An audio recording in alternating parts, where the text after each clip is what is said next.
कहानी की शुरुआत में टीयर्स ऑफ द मून रहस्यमय ट्री के पेड़ के बारे में बताया जाता है जो अमेज़न के जंगलों में है और इसकी पंखुड़ियों में इतनी ताकत है कि इससे किसी भी बीमारी को या शराब को आसानी से खत्म किया जा सकता है। उसे खोजने के लिए 16वीं शताब्दी में बहुत से ग्रुप गए लेकिन सब मारे गए। उस समय एगोरा भी अपने साथियों के साथ उस जंगल में गया था, लेकिन जंगल ने उस पेड़ की रक्षा के लिए एगोरा और उसके साथी को भी मार डाला। लेकिन लेजेंड्स बताते हैं कि जब गार्डियंस को उनकी लाशें मिली थी तब उन्होंने इन्हें फिर से जिंदा कर दिया था। लेकिन एगोरा ने इनका शुक्रिया करने की बजाय जब गार्डियन से टीयर्स ऑफ द मून तक पहुंचने का एरो हेड मांगा तो इस पर गार्डियंस ने उन्हें मना कर दिया था। तब एगोरा और उसके साथी ने वहां तबाही मचा दी और एगोरा ने उन्हें मार डाला।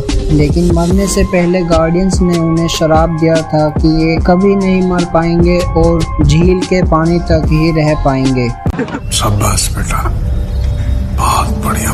अब टाइम लंदन में सन 1916 में शिफ्ट होता है, जहां हम लिली और उसके भाई मैक को देखते हैं जो टीयर्स ऑफ द मून पर रिसर्च कर रहे हैं, जो इसे खोज कर ऐसी दवाई बनाना चाहते हैं जिससे किसी को भी ये ठीक कर सके। लेकिन इसके लिए इन्हें रॉयल सोसाइटी से परमिशन लेनी होगी, जिसके बाद ये एरो हेड इन्हें मिल सके। लेकिन सोसाइटी इन्हें मना कर देती है। तभी हम लिली को देखते हैं जो सबकी नजरों से बचकर एल्बर्ट की खोजी रिसर्च यानी एरो हेड तक पहुंच जाती है। तभी जर्मन प्रिंस भी वहां आ जाता है और जब ये बॉक्स को देखता है तो इसमें एरो हेड नहीं था। अब ये प्रिंस लिली को जाते देख लेता है, जिसके बाद लिली उनसे बचने के लिए एक सीढ़ी पर चढ़ जाती है और इसी बीच वो विंडो से बाहर लटक जाती है। तब प्रिंस उसे एरो हेड मांगता है और बदले में उसकी हेल्प करने को कहता है। तभी लिली उसे बॉक्स दे देती है और उसका भाई नीचे बस रोक देता है, जिससे वो सीधा बस में गिरती है और वो वहां से 9-11 हो जाती है। अब जब प्रिंस बॉक्स को देखता है तो उसमें एक टॉय मिलता है और अब प्रिंस लिली को खोजने लग जाता है। इसके बाद फ्रैंक नाम के स्कीपर को दिखाया जाता है जो अपने टूरिस्ट को अलग अलग तरीकों से बेवकूफ बनाता है।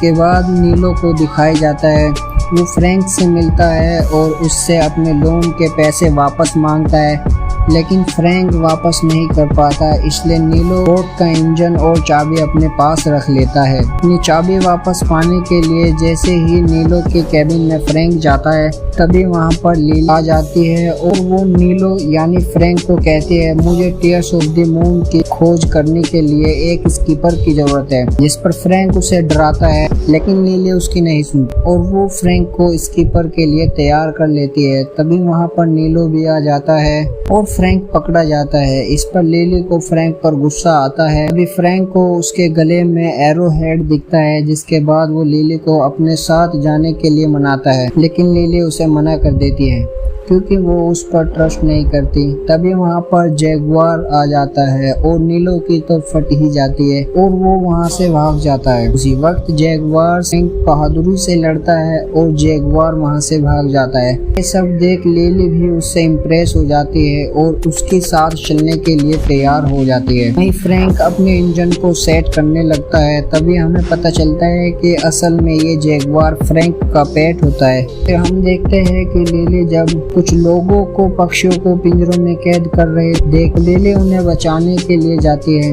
इसके बाद वो लिली को भी कैद कर लेते हैं। तभी नीलो के आदमी वहां आ जाते हैं, जिससे फ्रैंक बचने के लिए अपनी बोट वहां से ले जाता है। लेकिन जब फ्रैंक को लिली बोट पर नहीं दिखती तो वो उसे खोजने के लिए जाता है। तभी लिली जैसे तैसे खुद को आजाद कर लेती है और उन लोगों के साथ फाइट करना शुरू कर देती है। अभी वहाँ पर उसकी मदद के लिए फ्रैंक भी पहुँच जाता है। इसके बाद फ्रैंक भी उन्हें धोता है और ये वहाँ से निकल जाते हैं। जब फ्रैंक बोट के पास जाने के लिए पानी में कूदता है तो लिली जंप नहीं करती क्योंकि उसे पानी से डर लगता था, इसलिए वो एक वायर से लटक कर बोट तक पहुंच जाती है। लेकिन तभी वहां पर जर्मन प्रिंस आ जाता है और वो इन पर मशीन गन चला देता है। इससे बचने के लिए फ्रैंक अपनी बोट की दिशा बदलता है, जिस पर जर्मन प्रिंस उनके ऊपर मिसाइल छोड़ देता है। लेकिन जैसे तैसे फ्रैंक भी अपनी बोट को बचा लेता है, वहां से भाग जाता है। कुछ देर बाद लिली नोटिस करती है कि फ्रैंक बोट को दूसरी दिशा में ले जा रहा है और वो उसे मैप दिखाती है। तभी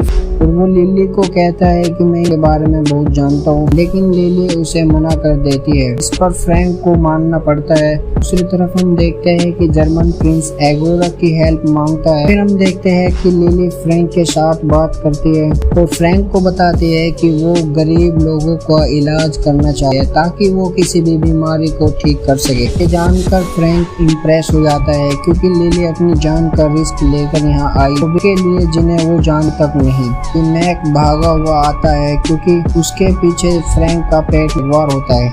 ये सब देख लिली फिर फ्रैंक पर गुस्सा करती है क्योंकि फ्रैंक ने उनका भरोसा फिर तोड़ दिया था। दूसरी तरफ प्रिंस को एगोरा की बॉडी मिल जाती है और वो उस पर नदी का पानी गिरता है जिससे वो एक मॉन्स्टर में बदल जाता है। प्रिंस उससे कहता है अगर तुम मुझे एरो हेड लाकर दोगे तो मैं तुम्हें भी इस कर्ज से आजाद करा दूंगा। इस पर एगोरा उसे हाँ कहता है। फिर वहाँ पर प्रिंस नदी का बहुत सारा पानी लाता है। इससे एगोरा का ग्रुप भी जिंदा हो जाता है। फ्रैंक लिली आगे जाने के लिए मना करता है लेकिन लिली नहीं मानती। इसके बाद इनकी बोट एक खतरनाक रास्ते की ओर मोड़ ले लेती है जहाँ फ्रैंक बोट को संभालने की कोशिश करता है। तभी इनके सामने एक पुल आ जाता है और इनकी बोट इसमें जाने लगती है। तभी फ्रैंक बोट की दिशा मोड़ बचा लेता है। इसके बाद फ्रैंक मैक को बताता है कि मैं अब लिली से परेशान आ चुका हूँ। तब मैक उससे बताता है कि जब मेरी फैमिली और फ्रेंड में से किसी ने भी मेरा साथ नहीं दिया था तब लिली ही थी जिसने मेरा साथ दिया था। तुम भी धीरे धीरे लिली को समझ जाओगे। लिली जब फ्रैंक का केबिन चेक कर रही थी तो उसे टीयर्स ऑफ द मून की बहुत सारी स्केच दिखती है और ये समझ जाती है कि फ्रैंक भी इसके बारे में जानता है। अभी फ्रैंक भी वहाँ आ जाता है और वो इसे बताता है कि मैं भी कुछ साल पहले टीयर्स ऑफ द मून की खोज करने निकला था लेकिन मुझे कहीं नहीं मिला है। इस पर लिली उसे कहती है कि जब तुम्हारे पास ये एरो हेड नहीं था। यहाँ पर हेड हंटर आ जाते हैं और इन्हें तीर मारकर बेहोश कर देते हैं और इन्हें एक अजीब सी जगह लाया जाता है। फ्रैंक इन्हें कहता है कि तुम मुझे और मेरे सामान रख लो और इन्हें जाने दो, लेकिन कबीले के चीफ उनसे एरो हेड मांगते हैं जिस पर लिली उन्हें नहीं देते और जैसे तैसे वो खुद को आजाद कर लेती है और उनसे फाइट करना चाहती है लेकिन ये लोग उनसे फाइट नहीं करते। इसके बाद हमें पता चलता है कि ये कबीला फ्रेंडली कबीला है और फ्रैंक ने लिली को डराने के लिए इन्हें हायर किया था। इसके बाद एक बार फिर फ्रैंक का झूठ पकड़ा जाता है। इसके बाद सेम एरो हेड पर लिखे हुए वर्ड्स को ट्रांसलेट करती है तो पता चलता है कि उस रेशमी पेड़ को देखने के लिए खुद को काबिल बनाना पड़ता है। इसके लिए नजदीकी पानी को स्टोन में बदलना पड़ेगा और एक हार्ट को जोड़ना पड़ेगा, लेकिन केवल ब्लड मून की रात में ही इस पर पंखुड़ी आती है जो आज से 2 दिन बाद ही है। इसके बाद लिली उन्हें कहती है कि वो बोट से अकेला ही आगे जाएगी क्योंकि वो मैक को किसी भी खतरे में नहीं डालना चाहती और वो फ्रैंक पर अब विश्वास नहीं करती। वे एगोरा और उनका ग्रुप वहां आ जाता है और इन पर अटैक करने लगता है। फ्रैंक जब उन्हें यहाँ देखता है तो पूरी तरह हैरान हो जाता है। वो उनसे फाइट करने लगता है लेकिन क्रश की वजह से उन्हें कुछ नहीं होता क्योंकि वो अमर थे। इसी बीच एगोरा का एक आदमी लिली से एरो हेड छीन लेता है और एगोरा को दे देता है। तभी वहाँ पर फ्रैंक की एगोरा के साथ लड़ाई होती है। बाद में एगोरा फ्रैंक के सीने में एक तलवार दे देता है लेकिन फ्रैंक एरो हेड लेने में कामयाब हो जाता है और वो लिली की तरफ उसे फेंक देता है और लिली एरो हेड को पकड़ लेती है। अब सैम लिली को कहती है कि तुम जल्दी नदी के पानी से दूर भाग जाओ क्योंकि ये लोग नदी से दूर नहीं जा सकते। अब यहाँ से भागते वक्त मैक का पैर जख्मी हो जाता है और वो लिली को वहाँ से जाने को कहता है। अब जब लिली नदी से दूर आ जाती है तो एगोरा और उसके साथी फ्रीज हो जाते हैं लेकिन प्रिंस लिली का पीछा कर सकता था तो वे अपनी कुछ मधुमक्खियां लिली के पीछे भेजता है।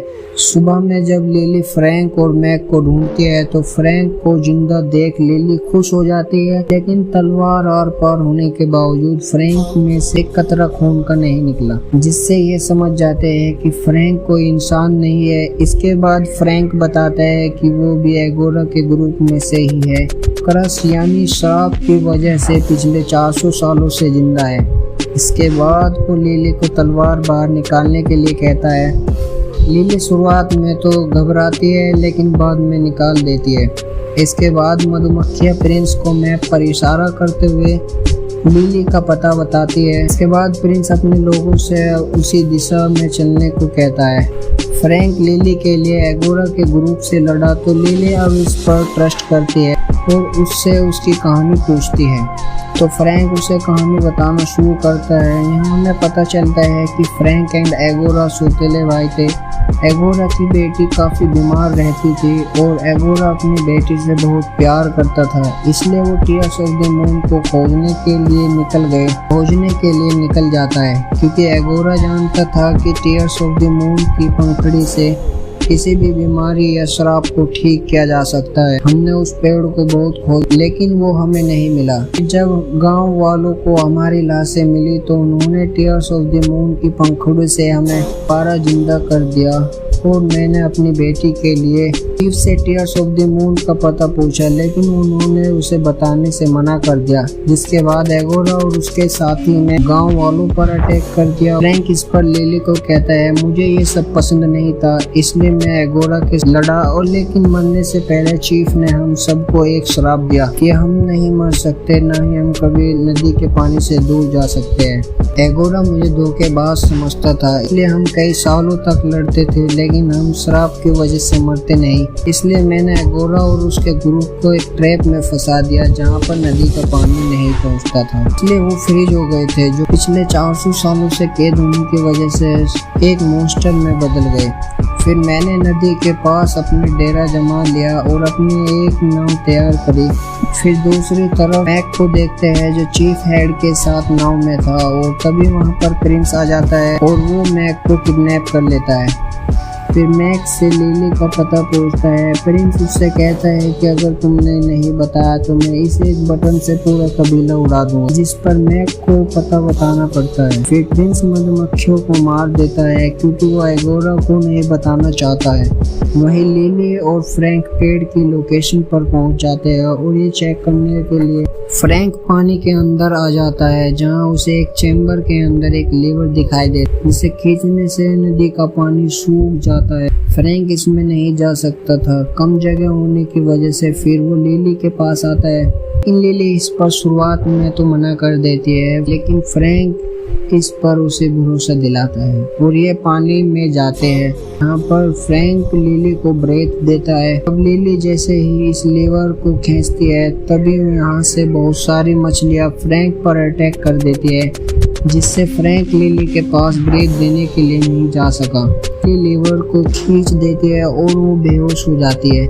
इसके बाद वहाँ का सारा पानी गायब सा हो जाता है। लिली को ऐसा पाकर फ्रैंक बहुत परेशान हो जाता है। तभी लिली उठकर उसे एक थप्पड़ मारती है। इसके बाद फ्रैंक उससे पूरी बात बताता है। अब ये दोनों वहाँ आ जाते हैं और प्रिंस भी मैक को लेकर वहाँ आ जाता है और प्रिंस इन सब को गन पॉइंट पर ले लेता है। इसके बाद प्रिंस उनसे बताता है कि टीयर्स ऑफ द मून की पावर से दुनिया पर मैं राज करना चाहता हूँ। तो इस पेड़ के पास पहुँच जाते हैं, लेकिन पेड़ चूंकि डेड था और प्रिंस को इसे ब्लूम करना नहीं आता था। इसके बाद वो लिली को कहते हैं, जिस पर लिली उसे मना कर देती है। फिर फ्रैंक उनकी मदद करने के लिए कहता है और बदले में एक पंखुड़ी चाहता है। अब जब फ्रैंक एरो हेड को फिट नहीं कर पाता तो वहाँ पर कुछ नहीं होता। फिर लिली भी प्रिंस से कहती है, लेकिन प्रिंस कहता है कि वो किसी एक को ही पंखुड़ी दे सकता है। फिर दोनों इसको सोल्व करने की कोशिश करते हैं। तभी ब्लड मून भी आ जाता है। फिर लिली को सैम की बात याद आती है कि पेड़ को ब्लूम करने के लिए टूटे हुए दिल को जोड़ना होगा। इसमें से एक मनी निकलती है जिसको सही जगह जोड़ने से पेड़ ब्लूम होना शुरू हो जाता है,